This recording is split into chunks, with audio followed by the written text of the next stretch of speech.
শেরপুর থেকে ভোটের হালচাল জানাচ্ছেন খায়রুল ইসলাম। সালাম স্টিল ভোটের গাড়ি নিয়ে আমি এই মুহূর্তে রয়েছি শেরপুর 1 আসনের একেবারে শহরের মধ্যে। এটি আসলে শেরপুরের প্রাণকেন্দ্র বলা হয় মূলত।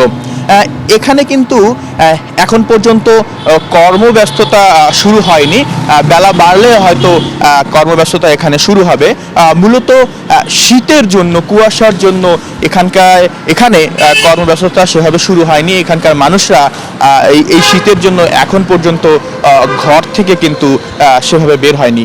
তবে প্রার্থীরা কিন্তু বের হয়েছেন, তারা কিন্তু তাদের নির্বাচনী প্রচারণার জন্য বের হয়েছেন, ভোটারদের কাছে যাচ্ছেন, তাদের কাছে গিয়ে নিজের পক্ষে ভোট চাইছেন আগামী নির্বাচনকে কেন্দ্র করে, এবং নানা প্রতিশ্রুতিও কিন্তু তারা দিচ্ছেন। এবং ভোটাররা কিন্তু বলছেন এই শহরের গুরুত্বপূর্ণ এই সড়কটিতে কিন্তু বিভিন্ন সময় যানজট তৈরি হয়। মূলত অনিয়ন্ত্রিত অটোরিকশার কারণেই কিন্তু এখানে যানজট তৈরি হয়। এবং ভোটাররা বলছেন যে আসলে যিনি নির্বাচিত হবেন তিনি এই যানজট নিরসনে কিংবা অনিয়ন্ত্রিত অটোরিকশা নিয়ন্ত্রণে গুরুত্বপূর্ণ ভূমিকা রাখবেন। সালাম স্টিল ভোটের গাড়ি নিয়ে এই ছিল আমার কাছ থেকে সর্বশেষ খবর।